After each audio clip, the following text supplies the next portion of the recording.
Burara. Naranasan niyo ba na kayo ay burara? Jaira, ikaw babaitan ka. Pwede mo bang mag-ayos ka dito sa bahay? Ikaw talagang bata ka, wala kang magawa ha? Buti na lang naayos na lahat. Mahirap ba gawin yun? Jaira! Ikaw talaga ha?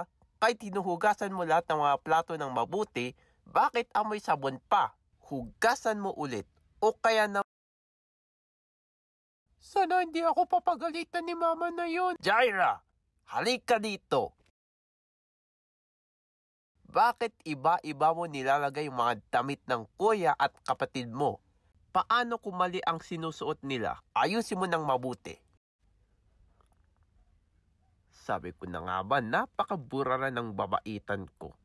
Hindi niya pala alam kung anong gagawin niya ha. Teka. China! Sabi ko na nga ba, puro ka online shopping basta-basta. Ang dami mo palang binili na pang make-up mo. Nagsasayang ka ng pera pang shopping mo. Paano kung may emergency? Ma, hindi ko ba order yan? Anong hindi? Sumusobra ka na ha? Mama, sorry na! Kung kapag hindi nyo tinitigilan yan, lagot na kayo. Pero kung hindi kayo burara, congrats. Kayo, ano ang kwentong burara niyo?